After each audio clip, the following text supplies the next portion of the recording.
Bobby and David Phillips were born to parents Robert and Wanda and grew up in Tulsa, Oklahoma. Robert owned and operated an insurance claims company called American Administrative Services, and Wanda worked there as the vice president.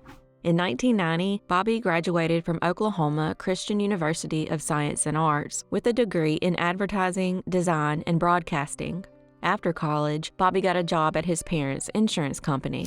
David, on the other hand, was a mentally handicapped student in the special education program in the Jenks, Oklahoma school system south of Tulsa.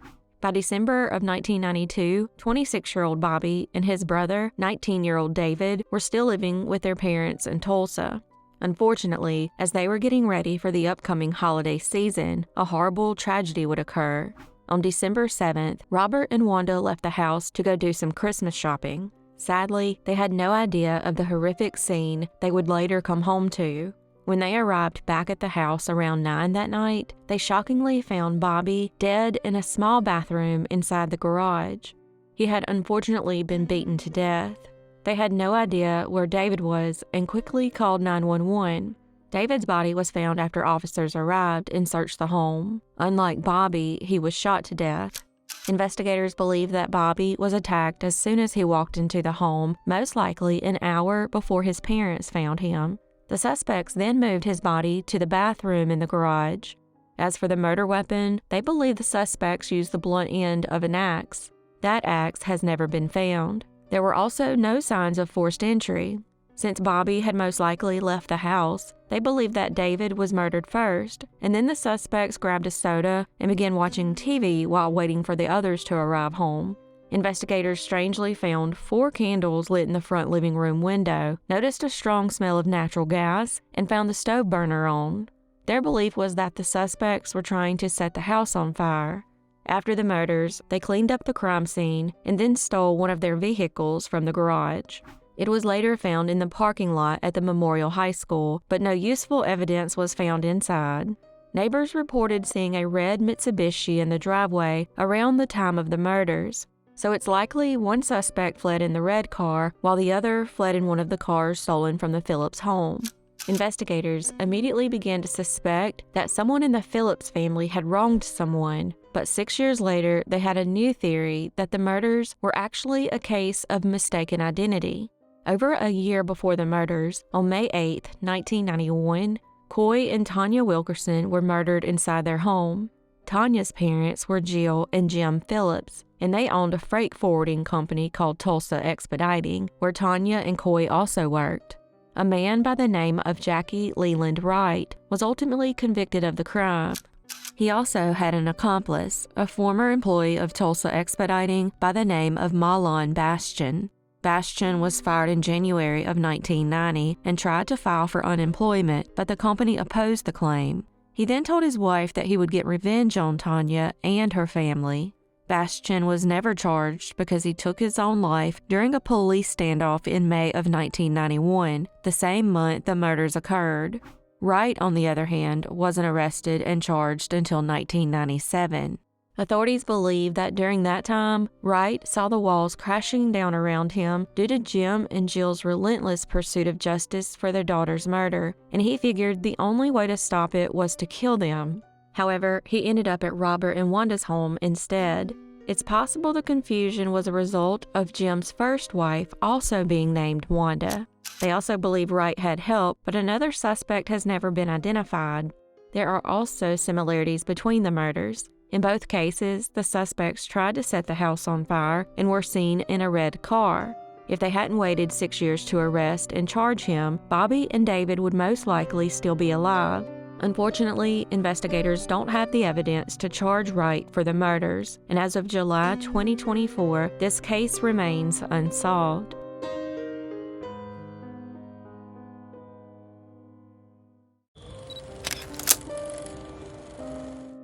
Davante Marquez Richardson was born on June 9, 1992, and grew up in Washington, D.C.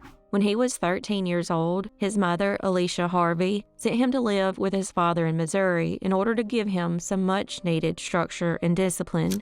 Davante was described as a quiet and kind individual. After high school, he attended Lincoln University of Missouri. He then moved to Memphis for a while before finally moving back in with his mother, Alicia, in Washington, D.C. In 2020, due to the COVID pandemic, 28-year-old Davante lost his job as a store manager at the grocery store Shoppers after it closed. While collecting unemployment, he decided to focus on his music and launched his own business on June 9, 2020, called Big Blues Studio. He also had a YouTube channel called Blue Theory.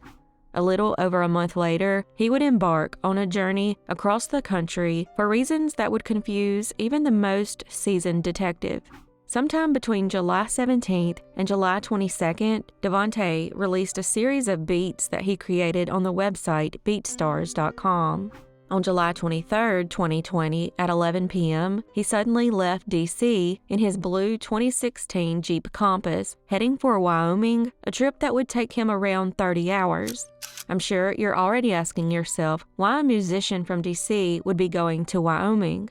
Well, that's because he wanted to check on his friend Kanye West. I mean, at least according to Davante, they were friends. He had also sent text messages to his friends, calling Kanye his buddy and saying he wanted to go help him. When he began producing his beats, he took a lot of inspiration from Kanye and heavily monitored his social media pages. Around this time, Kanye was tweeting some intense stuff about Kim Kardashian and her family. This explains why Davante felt he needed to check on Kanye at one of his 2 ranches in Wyoming. The same day he left, he posted 2 short videos on YouTube. In one, he wishes his father a happy birthday and also said he was working on another beat and going to check on his friend Kanye. What's up, y'all? Blue Theory here. Today is July 23rd. Oh, also my father's birthday. Happy birthday. But, yeah, I'm about to make one more beat. Probably saying it with glasses, but make one more beat and then I'll go check on Kanye. Yes, check on my friend Kanye. So we got some talking to do. In the second one, he says he is about to upload the beat and then mentions Kanye once more. Alright, so I'm about to upload this beat and go get ready to see Kanye. He did actually upload about 3 beats, and one of them was titled, Kanye, I Know God Breathed on This. I can't play it because the basic license was set at $7,777, and the premium license was set at $8,888. I don't know if there's any significance to those numbers, but they seem a little odd to me. He also posted a tweet the day before he left on one of Kanye's tweets that strangely said, Can they meet me halfway? Who was the tweet for, and what did it mean? It's worth noting that Kanye never responded to him. Another artist by the name of Santiago tweeted this on that same day. Can't be me. Produced by me, midnight. Y'all ready? Davante responded to him at 10:15 p.m. Man, I'll do it right now. Keep playing. Again, it's unclear what he meant by that. When Davante left D.C., his family noticed he took no clothes with him, just a black bag that most likely had his laptop in it. He also didn't tell them where he was going until his mom sent a text at 3 a.m. on Friday, July 24th, letting him know the power was back on after some nasty storms came through D.C. She was surprised to find him out of town, and when he told her he was going to see Kanye, she responded, Who the hell is that? But she never got another response. He was also texting with a college friend who lived back in Missouri, but that person eventually lost contact with him as well. That person asked Davante to text when he got to his destination, but that text was never sent. By Monday, July 27th, at around 5:30 p.m., his family reported him missing. That same day, his Jeep was found abandoned on the side of a dirt road in Wyoming, right outside of Graybull, where Kanye has a ranch. When investigators looked inside the Jeep, they found his laptop and cell phone. They also found that it was in running condition, so it's unclear why he stopped there. Did he get lost and pull over? Investigators then checked with Kanye's security team, who had no idea who he was, and confirmed that he never showed up. A couple of days after he was reported missing, an employee at McDonald's in Cody, Wyoming, reported seeing him on July 28th around 9 p.m. The employee stated that he appeared physically fine, but seemed tired. This is strange considering his Jeep was seen abandoned the day before. So what happened to Davante? Did he meet with foul play in Wyoming? Was there some sort of accident? Or did he have a mental episode and wander off into the desolate landscape? Unfortunately, as of July 2024, he has never been found, and this case remains unsolved.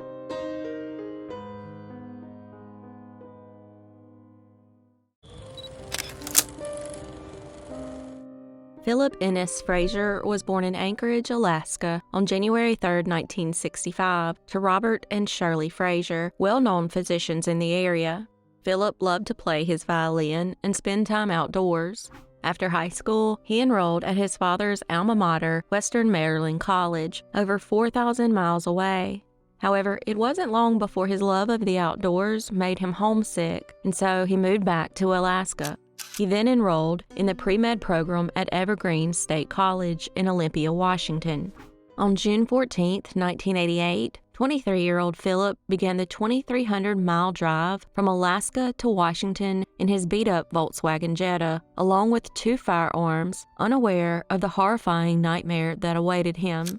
Unfortunately, about 5 hours into the trip, his Jetta broke down near Tok, Alaska. He notified his parents, who were very concerned, but he assured them he could handle it. Once his car was fixed, he continued on his way. 3 days later, on June 17th, he finally managed to cross into Canada's Yukon Territory. However, the Canadian customs officers confiscated his firearms since Americans are not allowed to bring guns across the border. The following day, about 600 miles south of the border checkpoint, there was another sighting of Philip at the 40-mile Flat Cafe. A strange, unidentified hitchhiker had entered the restaurant, and owner Gay Frockledge and her daughter Tina noted that his appearance made them think he had possibly escaped from a mental facility. After the man ate and left, they saw him walk up to a car that appeared to be Philip's black Jetta. They saw Philip sitting in his car searching for something when the hitchhiker approached. They said it looked like he drove off a little bit and stopped, but I guess he had second thoughts and decided to give the hitchhiker a ride. Tina then commented to her mother that he would most likely regret that decision. The next day, husband and wife Eddie and Pauline Olson encountered a hitchhiker that on the surface appeared to be Philip. They stopped to see if he needed help and said he was the son of doctors from Alaska and was heading to college in Seattle. The Olsons noted that the man appeared nervous and assumed it was because he was being picked up by strangers late at night. He offered to tow his car, and they let him sleep in their basement that night. The next morning, the man offered to sell Eddie the car. However, Eddie said he would only buy it if they could take it through customs on Monday, but the man refused to wait. Strangely, when the man reached for his wallet to pay them, he pulled out 2 wallets and began acting strange. He gave Eddie $20 to fix the car and then was on his way within an hour after the broken fan belt was replaced. 12 hours later, Philip's black Volkswagen Jetta was found burned out at a car wash in Prince George, British Columbia. When authorities finally learned that the car belonged to Philip, he was nowhere to be found. Missing along with him was all his belongings, which to this day have never been recovered. 6 weeks later, Philip's decomposed body was found near the Glacier Highway, 70 miles from where the Olsons lived. Investigators determined that he had been shot to death not long after picking up the hitchhiker at 40-mile Flat Cafe. Also, the Olsons had most likely encountered the hitchhiker and not Philip. At that point, the Royal Canadian Mounted Police began a full investigation. They believe that the hitchhiker learned as much as he could about Philip before murdering him. He then assumed his identity, gutted the car, and then set it on fire. He may have continued using Philip's identity because he stole his birth certificate, passport, and checkbook. Unfortunately, it's now been over 35 years since Philip's murder, and as of July 2024, this case remains unsolved.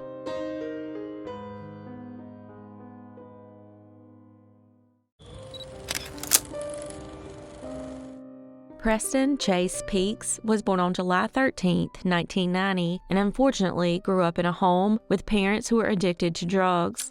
Preston would follow in his parents' footsteps and also struggle with drug addiction. He had also been in trouble with the law a few times. Despite all that, he was still described as a very likable individual.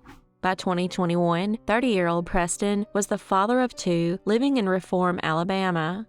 Earlier that year, he took his grandfather's truck without permission, leading to a chase by police. He eventually abandoned it and fled on foot, but was caught and arrested. 3 weeks later, on February 14th, he and his father got into a heated argument. The next day, Preston left his parents' home on foot. He had no money, no phone, no credit card, and hasn't been seen since. His mother, Paige Fields, initially thought he was just trying to evade the police, but after a couple of weeks with no contact, she decided to report him missing, especially since he had never gone more than a week without contacting her. Police didn't take his disappearance seriously, forcing his family to organize their own searches. They covered multiple properties, along with cadaver dogs brought in by the Polly Klaas Foundation, but nothing was ever found. Eventually, a man by the name of Rusty Speed was added to the suspect list. Allegedly, he murdered Preston over drugs and then burned down the house he was living in. He burned it right before going to jail on unrelated charges. He was ultimately charged with arson, but investigators never searched the site for clues relating to Preston's disappearance. Some believe he was murdered inside the home, and that's why Rusty allegedly burned it down. The wife of one of Preston's so-called friends even told Preston's mother that her husband had murdered him and hid the body, but refused to go to the police with the information. There is now a $6,000 reward for information that leads to his location, whether dead or alive, but as of July 2024, he has never been found, and this case remains unsolved.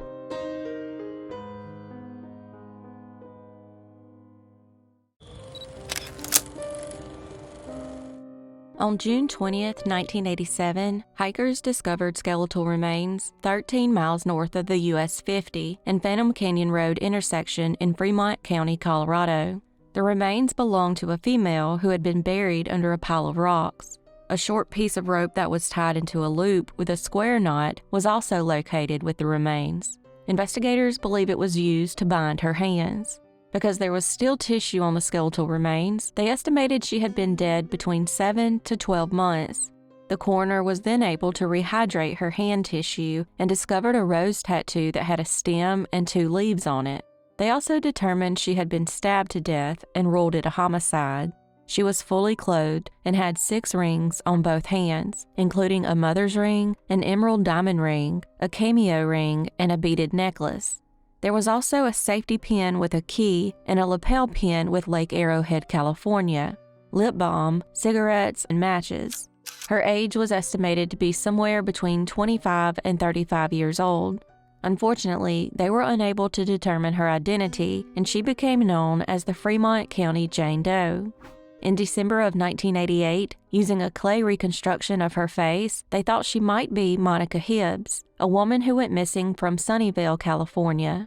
Her father was then shown the clay reconstruction and felt certain it was his daughter. Plus, he said that Monica liked to wear rings and wore a beaded necklace that looked identical to the one found with the Jane Doe. Monica also had a club foot that was corrected as an infant and a bent little finger on the left hand. All they had to do now was exhume the body and see if she had those identifying features. When the results from the second autopsy came back, Monica's father was devastated to learn that the Jane Doe was not his daughter. Unfortunately, it's now been over 35 years since she was found, and as of July 2024, her identity remains a mystery.